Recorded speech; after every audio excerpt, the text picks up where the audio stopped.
Hello बच्चों, मैं doctor Sharda कुमारी, महारानी महेश्वर लता संस्कृत विद्यापीठ लोहना मधुबनी से। बच्चों, आज हम शास्त्री प्रथम खंड के लिए मौर्य युग के कला के बारे में जानेंगे।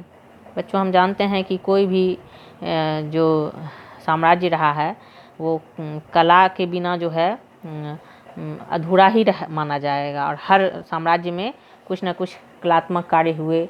उस समय की कला से संबंधित, चाहे स्थापत्य कला हो या फिर मृद भांड पे उत्कीर्ण किया गया है कुछ कला के रूप में हो, लोक कला के रूप में हो, तो हमें उस समय के कलाओं के बारे में कुछ न कुछ जानकारी मिलती है और उसका अध्ययन हम करते हैं। कला और संस्कृति के बिना तो राज्य जो है वो उसकी कल्पना नहीं की जा सकती है। जिस तरह मनुष्य के शरीर में बिना आत्मा के उस शरीर का कोई महत्व नहीं है, ठीक उसी तरह से कला और संस्कृति के बिना उस राज्य का कोई महत्व नहीं होता है। इसीलिए हम कहते भी हैं कि जहाँ न जाए रवि वहाँ जाए कवि। सूर्य की रोशनी जहाँ नहीं पहुँच सकती है वहाँ कवि की कल्पना पहुँचती है, वहाँ कलात्मक चीज़ें पहुँचती है। मौर्य काल में ही सर्वप्रथम हम देखते हैं कि कलात्मक गतिविधियों का इतिहास निश्चित रूप से आरंभ होता है। इस युग में कला के दो रूप मिलते हैं। पहला राजकीय कला, जो मौर्य प्रासाद और अशोक स्तंभों पर पाई जाती है, और दूसरा लोक कला के रूप में, जो परखम के यक्ष दीदारगंज की चामर गृहिणी एवं बेसनगर की यक्षिणी में देखने को मिलता है। राजकीय कला का सबसे पहला उदाहरण जो है चंद्रगुप्त का प्रासाद यानी महल है, जो स्ट्रेबो एवं मेगास्थनीज के अनुसार वो लिखते हैं कि गंगा एवं सोन की नदियों के संगम पर बसा हुआ था।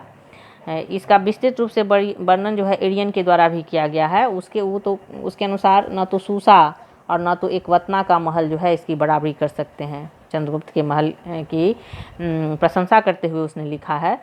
फाहियान ने यहाँ तक कहा है कि यह निश्चित रूप से दैत्यों द्वारा बनाया गया होगा, क्योंकि मनुष्य इतना अच्छा निर्माण कर ही नहीं सकते। फाहियान के बारे में हम बता दें बच्चों कि ये चंद्रगुप्त द्वितीय जो गुप्त साम्राज्य का शासक था, चंद्रगुप्त मौर्य नहीं, चंद्रगुप्त द्वितीय जो गुप्त वंश के समय का शासक था, उसके समय में फाहियान जो है वो चीनी यात्री था जो यहाँ पे आया था। और उस समय भी निश्चित रूप से अगर सही सलामत अवस्था में न तो कुछ इसके अभ्रंश जो है वो मौजूद थे, और उसने उस महल का वर्णन किया है। मौर्य काल की लोक कला का ज्ञान जो है उन महाकाय यज्ञ यक्षियों की मूर्तियों द्वारा होता है, जो मथुरा से पाटलिपुत्र, विदिशा, कलिंग और पश्चिम सूरपारक तक पाई जाती है। इनमें महत्वपूर्ण मूर्तियां हैं, जिसमें मथुरा जिले के परखम ग्राम से प्राप्त यक्ष मूर्ति, जिसे मणिभद्र कहा गया है। इसी प्रकार पटना नगर में दीदारगंज से प्राप्त चामर गृहिणी यक्षी की प्रतिमा तथा बेसनगर से प्राप्त यक्षी की प्रतिमा विशेष रूप से उल्लेखनीय है।